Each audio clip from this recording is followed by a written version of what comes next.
உலக மருத்துவ வரலாற்றில் மிகவும் அரிதான ஒரு சாதனையாக SRM குளோபல் மருத்துவமனையின் மருத்துவர்கள் 32 வார கர்ப்பிணி பெண்ணுக்கு அதிக ஆபத்து நிறைந்த 2 அவசரகால அறுவை சிகிச்சைகளை வெற்றிகரமாக செய்துள்ளனர். கடுமையான தண்டுவட பிரச்சனையால் அப்பெண்ணால் நடக்க இயலாததோடு மலம் மற்றும் சிறுநீர் கழிக்கும் கட்டுப்பாட்டையும் இழந்திருந்தார். மருத்துவ குழுவினர் முதலில் அவசரகால சிசேரியன் மூலம் குழந்தையை பாதுகாப்பாக வெளியே எடுத்தனர்.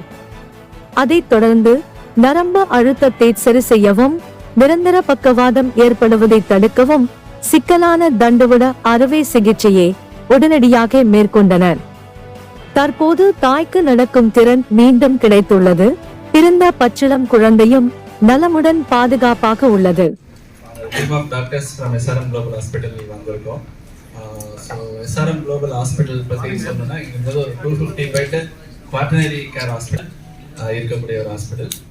ஸோ நாங்கள் டீம் ஆஃப் டாக்டர்ஸ் இது வந்து ரிகார்டிங் ஒரு பேஷண்ட் ஒரு யூனிக்கான ஒரு காம்ப்ளெக்ஸ் கேஸ் பற்றி சொல்லிருக்க நிகழ்வு இது.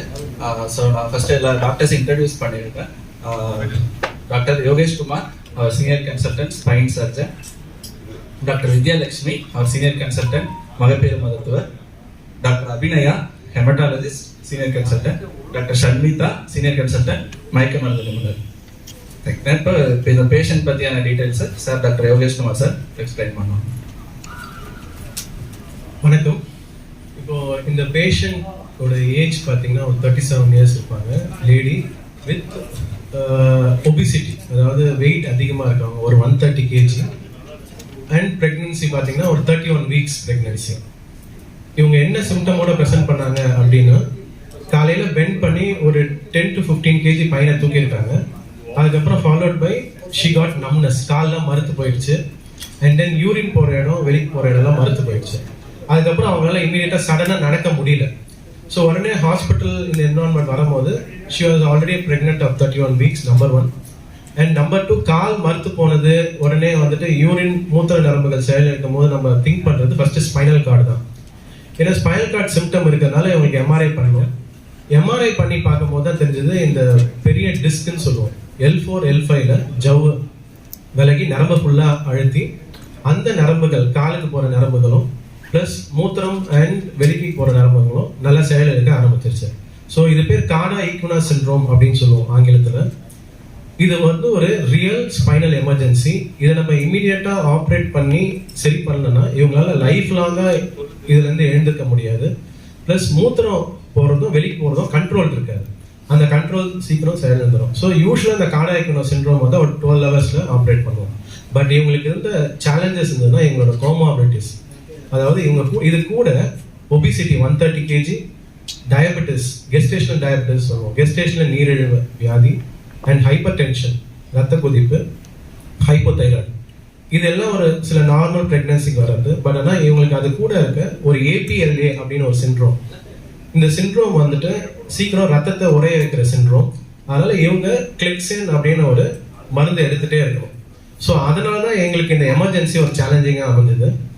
ஃபர்ஸ்ட் என்ன டிசைட் பண்ணோம்னா, ஒரு லேட்டல் பொசிஷனில் பாப்பாவை மட்டும் எதுவுமே டிஸ்டர்ப் பண்ணாமல் சர்ஜரி பண்ணலான்னு இருந்தோம். அப்புறம் gynaecologist doctor Vidyalakshmi ma'am discuss பண்ணும்போது, இல்லை பாப்பாவையும் சேர்த்து எடுத்துடலாம், ஏன்னா வந்துட்டு அதுக்கப்புறம் இவங்களோட கோமாபிலிட்டிஸ்னால ரிஸ்க் வந்துட்டு பாப்பாவுக்கு அதிகம், பாப்பாவோட லைஃப்பை சேவ் பண்ண முடியாதுன்றதுனால ஒரே அனஸ்தீசியா ஜெனரல் மயக்கம் கொடுத்து ஃபர்ஸ்ட் ஒரு 1 ஹவரில் சிசேரியன் செக்ஷன் பண்ணி இந்த பாப்பாவை டெலிவர் பண்ணாங்க. அதே அனஸ்தீசியால திருப்பியும் ப்ரோன் பொசிஷன், அதாவது கவுந்தடிச்சு படுத்து அதே மயக்க மருந்துல இமீடியட்டா எமர்ஜென்சியா மைக்ரோ லம்பார் டீகம்ப்ரெஷன், அதாவது அந்த நரம்பை ரிலீஸ் பண்ணிட்டு அந்த ஜவ்வை வெளியே எடுத்துட்டு நரம்பை ரிலீஸ் பண்ணிட்டோம். தென் போஸ்ட் ஆப்ரேட்டிவா நிறைய சேலஞ்சஸ் இருந்துச்சு. ஏன்னா ரத்தம் உரைய வைக்க கூடாதுன்றதுக்காக கிளெக்ஸேன்ற மருந்து கொடுக்குறோம். ஆனா இந்த இதையோடய நம்ம வந்து 2 சர்ஜரி பண்ணியிருக்கோம். ஸோ ப்ளீடிங் ஃபேக்டர் எங்களுக்கு அதிகமாக இருக்கும். அதனால அதை ட்ரெயின் போட்டு அதை வந்துட்டு ஊண்டை ப்ராப்பராக கேர் பண்ணணும். ரெண்டாவது, பாப்பா 31 வீக்ஸ் இன்டென்சிவ் கேர்ல இருக்கிறதுனால பாப்பாவோட கேர் ரொம்ப இம்பார்ட்டன்ட். தேர்டு, போஸ்ட் ஆப்ரேட்டிவா எதுவும் இன்ஃபெக்ஷன் வரக்கூடாது. இது 3 மேனேஜ் பண்ணுறது தான் ரொம்ப சேலஞ்சிங்காக இருந்துச்சு. அதான் இந்த கேஸோட யூனிக் ஃபியூச்சர்ஸே. ஏன்னா 2 surgery to save the life of mother and then life of child. And the post operative complications, அதாவது இன்ஃபெக்ஷன், ரெண்டாவது வந்துட்டு நியூராலஜிக்கல் ரெக்கவரி. இது ரெண்டுமே ரொம்ப சேலஞ்சிங்காக இருந்துச்சு. ஸோ சர்ஜரி முடிஞ்சு மறுநாள் ஒரு 24 ஹவர்ஸ்லேயே எங்களோட காலோட ரெக்கவரி வர ஆரம்பிச்சிருச்சு. செகண்ட் டே கொஞ்சம் நடக்கிறதுக்கு ட்ரைனிங் கொடுத்தாச்சு. அண்ட் தென் தேர்ட் டே கொஞ்சம் கொஞ்சமாக அந்த யூரினரி சிம்டம்ஸ்க்கு ரிலீவ் ஆகிறதுக்கு அவங்களுக்கு மெடிசன்ஸ் அதெல்லாம் கொடுத்துட்டு இப்போ டவுன் த லைன் 3 வீக்ஸில் நல்லா ரெக்கவர் ஆயிருக்காங்க. ஸோ இதில் மெயின் சேலஞ்சஸ் அப்படின்னு பார்த்தீங்கன்னா இன்ட்ராஆப்ரேட்டிவ் சேலஞ்ச் இருந்துச்சு, அண்ட் தென் போஸ்ட் ஆப்ரேட்டிவாக மேனேஜ் பண்ணுறது சேலஞ்ச் இருந்துச்சு. அந்த சேலஞ்சிங்லாம் இண்டிவிஜுவல் கன்சல்டன்ட் அவங்க டேக் கேர் பண்ணறதுனால ஒட்டு மொத்தமாக இது ஒரு குவாட்டனரி ஹாஸ்பிட்டலில் சக்ஸஸ்ஃபுல்லாக முடிக்க முடியுது. தேங்க்யூ.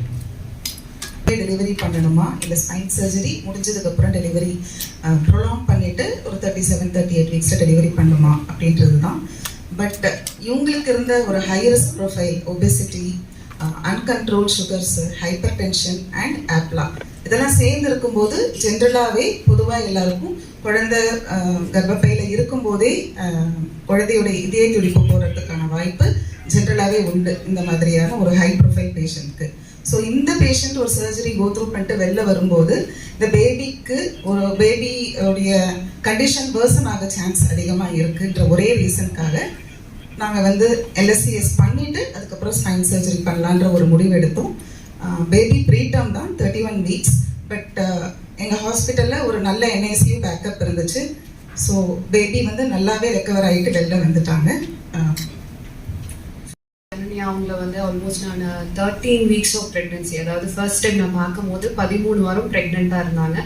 எனக்கு டாக்டர் வித்யாலட்சுமி மேம் அனுப்பும் போது ஒரு பிளேட்லெட் ஒரு பார்டர் லைனில் லோவாக இருக்குது அப்படின்றது தான் அவங்களோட ஃபர்ஸ்ட் ப்ரெசன்டேஷன். ஒரு யூஸ்வல் ரொட்டீனாக பண்ணுற ஒரு கம்ப்ளீட் பிளட் கவுண்டில் பிளேட்லெட் லோவர் சைடில் இருந்தது. ஸோ நம்ம ஃபர்தராக அவங்கள இவாலுவேட் பண்ணும்போது நல்ல மார்பிட் ஒபீஸாக இருந்தாங்க. கூட ஒரு லோ பேக் ஏக் மட்டும் இருந்தது. அசோசியேட்டடாக ஒரு பிளேட்லெட்ஸ் லோவர் சைடில் இருக்குது. ஸோ இப்படி இருக்கும்போது ஒரு அண்டர்லைன் ஆட்டோ இம்யூன் டிசீஸ் ஏதாவது இருக்குமான்ற ஒரு சந்தேகம் ஏற்பட்டுச்சு.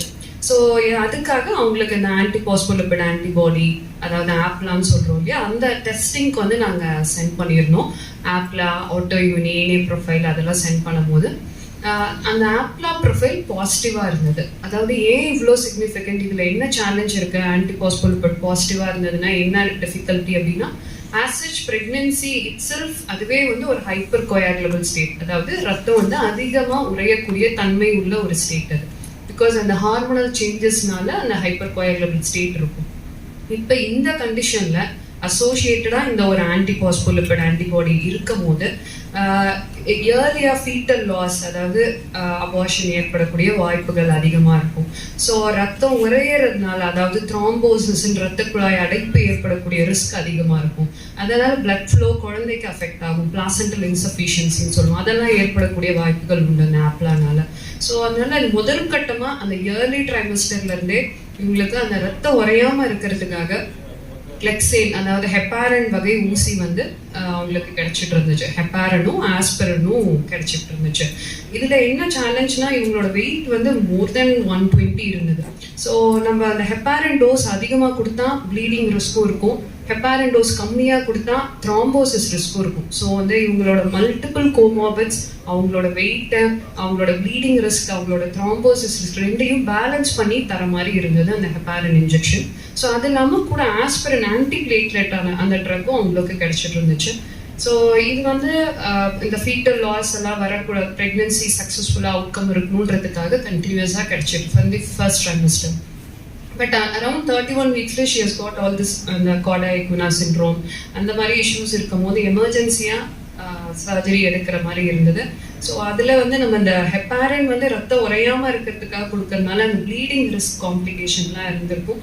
பட் அதையும் நம்ம மேனேஜ் பண்ணி அந்த ப்ளீடிங் ரிஸ்க்கும் இல்லாமல், த்ராம்போசிஸ் போஸ்டாப்லேயும் த்ராம்போசிஸ் எதுவும் இல்லாமல் ரெண்டையும் பேலன்ஸ் பண்ணி கொண்டு வர முடிஞ்சது. பேஷண்ட் இப்போ ஆசிச் எந்த ப்ளீடிங் ரிஸ்க் எதுவும் இல்லை, ப்ளீடிங் டெண்டன்சியோ ப்ளீடிங் ரிஸ்க்கோ அந்த அளவுக்கு எதுவும் இல்லை. She is doing well. இப்போ சிசேரியன் பண்றோம் அப்படின்னா நம்ம ப்ரிஃபர் பண்ற அனஸ்தீஷியா அப்படின்னு சொல்றது முதுகு தண்டுல இன்ஜெக்ஷன் வச்சுதான் கொடுப்போம். அதுதான் முழு மயக்கத்தை விட குழந்தைக்கும் சரி தாய்க்கும் சரி சேஃபான ஒண்ணா இருக்கும். ஆனா இவங்களை பொறுத்த வரைக்கும் என்ன இது அப்படின்னா, ஆல்ரெடி ஸ்பைன்ல ஒரு இன்ஜுரி இருந்தனால நம்மளால முதுகு தண்டுல இன்ஜெக்ஷன் வைக்க முடியாத நிலைமை. அதனால நம்ம ஃபுல்லா மயக்கி தான் பண்ணணும். ஃபுல்லா மயக்கிறதுல ரிஸ்க் என்ன அப்படின்னா, யூஸ்வலா இவங்க ஒபிசிட்டி பிளஸ் பிரெக்னன்சி இதுல சொல்லும் போது மெயின் ரிஸ்க் என்ன ஆகும்னா, நம்ம அனஸ்தீஷியா கொடுக்கும் போதுல வயிற்றுல இருக்க ஃபுட் பார்ட்டிகல்ஸ்லாம் லங்ல ஆஸ்பிரேட் ஆகிறதுக்கு சான்சஸ் ஜாஸ்தி. அதை நம்ம வந்து பார்த்து தான் பண்ணணும். அதே மாதிரி நம்ம கொடுக்குற மருந்துகள் அம்மாவோட ரத்தத்துல கலந்து குழந்தையோட ரத்தத்துக்கும் போறதுக்கு சான்சஸ் இருக்கு. இது ப்ரீ டேர்ம் டெலிவரி அப்படின்றனால அது வந்து ரொம்ப ரிஸ்கி. குழந்தைக்கு வந்து மயக்க மருந்து கொடுக்கறது வந்து அந்த குழந்தையோட ரத்தத்துல கலந்துருச்சு அப்படின்னா குழந்தையோட வெளியில வரும்போதுல அந்த பிரீதிங் டிஃபிகல்ட்டி அந்த மாதிரி சான்சஸ் குழந்தைக்கு வர்றதுக்கு சான்சஸ் ஜாஸ்தி. அதனால மெடிசன்ஸ் எப்படி கொடுக்குற மாதிரி இருந்துச்சு அப்படின்னா குழந்தைக்கு சேஃபான இருக்கணும். பிளஸ் அதே மாதிரி தாய்க்கும் வந்து சர்ஜரி டைம்ல பெயின் இல்லாத மாதிரி நம்ம டோஸ் வந்து அதுக்கேத்தாப்புல கால்குலேட் பண்ணி கொடுக்குற மாதிரி இருந்துச்சு. பிளஸ் இந்த பேஷண்ட்டுக்கு வந்து ஆல்ரெடி மேம் சொன்ன மாதிரி ஆப்லார்ல வந்து கிளெக்சைன்ல இருந்தனால ப்ளீடிங்கோட ரிஸ்க் ஜாஸ்தி. பிளஸ் ஹைப்பர் டென்ஷனும் ரத்த கொதிப்பும் பேஷண்ட்டுக்கு இருந்துச்சு ஆல்ரெடி. அப்படி இருக்கிற போது வந்து ப்ளீடிங்கோட ரிஸ்க் ஜாஸ்தி. அதையும் வந்து நம்ம வந்து ஆர்டீரியல் லைன் சொல்லுவோம். ஒரு இதய துடிப்புக்கும் ப்ரெஷர் எப்படி இருக்குன்றத பார்த்து மானிட்டர் பண்ணி தான் நம்ம வந்து மெடிசின்ஸ் கொடுத்துட்டு இருந்தோம். அண்ட் இன்னொரு சேலஞ்சிங் இது என்னன்னா 2 சர்ஜரி ஒரே டைம்ல பண்ணோம். ஃபர்ஸ்ட் ஒன்று வந்து அப்டமினல் சர்ஜரி, அதாவது சிசேரியன் பண்ணது வந்து வயிற்று பகுதியில பண்ணியிருக்கோம். ஸ்பைன் சர்ஜரி வந்து பேஷண்ட்டை சார் சொன்ன மாதிரி குப்பரை படுக்க வச்சு பண்ணணும். ஸோ நம்ம குப்பரை படுக்க வைக்கும் போது ஆல்ரெடி வயிற்று பகுதியில பண்ணியிருந்த இதுல வந்து கம்ப்ரெஷனோ ப்ளீடிங்கோ இல்லாத மாதிரி நம்ம பார்த்து பண்ண வேண்டியதா இருந்துச்சு. அந்த வயிற்று பகுதியில கம்ப்ரெஷன் ஜாஸ்தி இருந்தாலும் ஸ்பைனல் கார்ட்ல வந்து சர்ஜரி பண்ணும்போது ப்ளீடிங்கான ரிஸ்க் ரொம்ப ஜாஸ்தி இருக்கும். ஏன்னா இவங்க ஆல்ரெடி அந்த கிளெக்சைன் இந்த மாதிரி ட்ரக்ஸ்ல இருக்கனால ப்ளீடிங்கான ரிஸ்க் வந்து ரொம்ப ஜாஸ்தியா இருந்திருக்கும். ஸோ அதெல்லாம் வந்து கருத்துல கொண்டு தாய்க்கும் குழந்தைக்கும் எது சேஃபோ அந்த மாதிரி நம்ம ட்ரக்ஸ் ஹைட்ரேட் பண்ணி கொடுத்துருக்கோம். சர்ஜரி முடிஞ்ச பிறகும் பேஷண்ட்டுக்கு வலி இல்லாம இருக்கிறதுக்கு தாய் வந்து பிரெஸ்ட் ஃபீடிங் பண்ணணும். அந்த இதுல வந்து மருந்து கலக்காத மாதிரி அந்த என்னென்ன பெயின் ரிலீஃப் மெடிசன்ஸ் கொடுக்குறோமோ அதை கரெக்டா பார்த்து கொடுத்துருவோம். என் பேர் டாக்டர் யோகேஷ், முதுகுத்தண்டு டாக்டர். இப்போ மிஸ்ஸஸ் ஜனனி அப்படின்னு ஒரு பேஷண்ட் 37 இயர்ஸ் குடுவாஞ்சேரில இருந்து வந்திருந்தாங்க. இவங்களுக்கு பார்த்தீங்கன்னா பேக் பெயின், கால் மறுத்து போகிற சிம்டம், அண்ட் தென் யூரின் போகிறது வெளிக்கு போகிறது பிரச்சனையாக இருந்துச்சு. இவங்க ஒரு ப்ரெக்னென்ட் லேடி, 31 வீக்ஸ். ஸோ நம்ம அதை இன்வெஸ்டிகேஷன் பண்ணி பார்க்கும்போது அவங்களுக்கு திடீர்னு கால் செயல்ன்றது காரணம் பின்னாடி டிஸ்கில் வந்து ப்ராப்ளம் இருந்ததுனால அது வந்து நரம்ப பாதிச்சதுனால இந்த ப்ராப்ளம் வந்துச்சு. ரெண்டாவது இவங்களோட எவாலுவேஷனில் இவங்களுக்கு diabetes, hypertension, hypothyroid, obesity 130 kg, plus அது இல்லாமல் ஏபிஎல்ஏ சிண்ட்ரோம்னு ஒன்று சொல்லுவோம். அதாவது இது வந்துட்டு ஒரு ஆட்டோஇம்யூன் டிஸார்டர். ஸோ இதனால ரத்தத்தை உரைய வைக்கிறது, பிளசண்டால ப்ராப்ளம் உண்டு பண்ணுறது, பேபிக்கு அபார்ட் உண்டு பண்ணுறது, இதெல்லாம் வந்து இந்த வியாதியோட தன்மைகள். இதனால இந்த பேஷண்ட் வந்துட்டு கிளெக்சேன்ற ஒரு மருந்துல ரொம்ப நாளாக இருந்தாங்க. ஸோ இந்த ப்ராப்ளம் இமீடியட்டாக ஆனனால இந்த கார்டா ஈக்வினா சிண்ட்ரோம்ன்றது ஒரு எமர்ஜென்சி சர்ஜரி. ஸோ இது ஒரு சிம்பிள் நம்ம சர்ஜரி மாதிரி பண்ணிட்டு போயிட முடியாது. ஏன்னா இதில் வந்துட்டு ப்ரெக்னெண்ட்டாக இருக்கிறதுனால we need to involve gynaecologist, ரெண்டாவது ஹெமட்டாலஜிஸ்ட், ரத்தத்தை உரைய வைக்கிறதுக்கு அண்ட் தென் அதுக்கான மெடிசன் கொடுக்கறதுக்கு ஹெமட்டாலஜிஸ்ட் இன்வால்வ் பண்ணணும். அண்ட் மயக்க மருந்து அவங்க டாக்டருக்கும் ரொம்ப சேலஞ்சிங்காக இருந்துச்சு.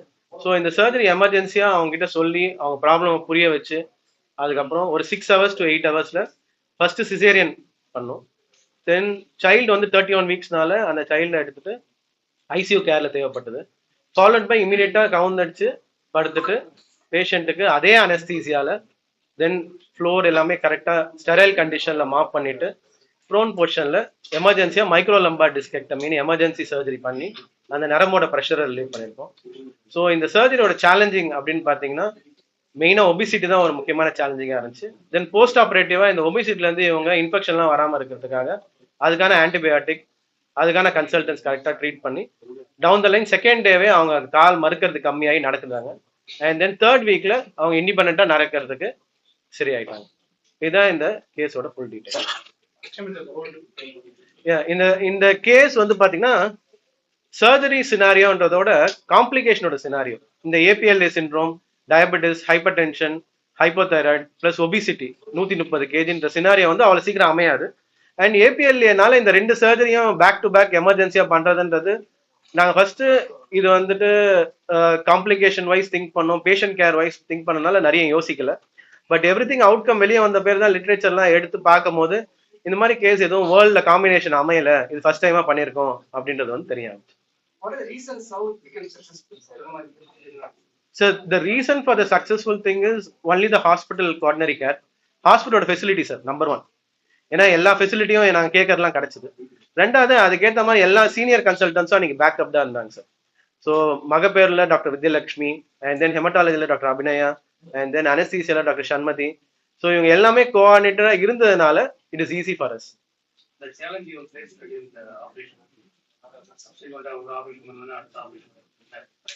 ஆமா, ஸோ சேலஞ்சஸ்ன்னு பார்த்தீங்கன்னா அதான் சார் ஸ்டெரைல் டெக்னிக். ஏன்னா ஸ்பைன் வந்துட்டு நம்ம பண்ணும்போது ஸ்டெரைலா பண்றதுன்றது ரொம்ப, அதாவது ஸ்டெரைல்னா அந்த இடத்துல இன்ஃபெக்ஷன் வரக்கூடாது சார். ஏன்னா இன்ஃபெக்ஷன் வந்ததுன்னா அது வந்து ஒரு பெரிய ப்ராப்ளம் ஆயிடும். அண்ட் அதுல இருந்து பேஷண்ட் இன்னும் நிறைய காம்ப்ளிகேஷன்ல மாட்டுவாங்க. ஸோ இந்த சர்ஜரி டியூரேஷன் டோட்டலா பாத்தீங்கன்னா மயக்க மருந்து கொடுத்த அப்புறம் சிசேரியன் செக்ஷன் ஒரு 1 hour அண்ட் நடுவில் 1 hour we taken to clean the floor. அது இல்லாமல் அந்த 130 kg பேஷண்ட் இருக்கிறதுனால அவங்களை ஷிஃப்ட் பண்றதுக்கு வி டர்ன் டு ஓடி அண்ட் தென் ஓடி டேபிளை செப்பரேட்டா ஸ்டெரைலா அரேஞ்ச் பண்ணி இது பண்ணிட்டு அதுக்கப்புறம் இந்த டிஸ்க் சர்ஜரியை வந்துட்டு 1.5 hours ஆச்சு. ஸோ டோட்டலா it taken around 4.5 hours. So யூஸ்வலா வந்து ஒரு நார்மல் ஒரு 80 kg 90 kg பர்சனுக்கு போல்ஸ்டர்னு ஒரு ரவுண்ட் பில்லோ யூஸ் பண்ணுவோம். இவங்களுக்கு வந்து அந்த அப்டமன் இப்பதான் ஸ்டிச் பண்ணதுனால அதுல ப்ரெஷர் இருக்கக்கூடாது, அந்த ஊண்டம் எதுவும் ஆகக்கூடாதுக்காக இதுக்கான ஸ்பெஷல் ஒரு பெரிய பில்லோ யூஸ் பண்ணி தென் அதுல பெரிய பில்லோ யூஸ் பண்றதுனால இவங்களோட வயிறு வந்து கொஞ்சம் அப்டமன் ஃப்ரீயா இருந்ததுனால ஈஸியா ஸ்பைன் சர்ஜரி பண்ண முடிஞ்சது சார். இல்லைன்னா அந்த ரத்தம் பேக் ஃப்ளோ அந்த ப்ரெஷர்ல வந்துட்டு நம்ம ஸ்பைனல் கார்டையே ரீச் பண்ண முடியாது. அது இல்லாம அந்த டிஸ்கையும் நம்ம டீகம்ப்ரஸ் பண்ண முடியாது. அப்புறம் அந்த சர்ஜரியோட பர்பஸே ஃபெயிலியர் ஆயிடும். ஸோ அதனால தான் அப்டமன் வந்து எப்பவுமே ஃப்ரீயா வச்சிருக்கும். சார் கர்ப்ப காலத்துல யூஸ்வலா எல்லாருக்குமே ஒரு பேக் பெயின் வரும் சார். அதுக்கு மல்டிபிள் ரீசன் இருக்கு. ஏன்னா கர்ப்ப காலத்துல வயிறு வந்துட்டு பெருசாகும். அப்போ நம்ம ஸ்பைன் வந்துட்டு என்ன ஆகும்னா லிகமெண்ட் லாக்சிட்டியால கொஞ்சம் முன்னாடி போகும். ரெண்டாவது ஸ்பைன்ல அதிகமான ப்ரெஷர் இருக்கும். ஏன்னா அப்டமன்ல ப்ரெஷர் இருக்குல்ல, பாப்பா வளர்றதுனால ஸ்பைன்ல ப்ரெஷர் இருக்கிறதுனால நம்மளுக்கு அந்த டிஸ்கோட பெயின் அப்பப்போ வந்து போகும். மூணாவது முக்கியமான ரீசன், கர்ப்ப காலத்துல அவ்வளவு சீக்கிரம் யாருமே வந்து வெயில் எல்லாம் போக மாட்டாங்க, வீட்டு உள்ளே இருப்பாங்க. அதனால விட்டமின் டியும் one of the contributing factor for back pain. இது மூணு தான் பேக் பெயினுக்கு கான்ட்ரிபியூட்டிங் ஃபேக்டர். ஸ்பெசிஃபிக்கா அவங்களுக்கு L4-5 தான் டிஸ்க் வரணும், L3-4 தான் டிஸ்க் வரணும்னு ஒன்று கிடையாது சார்.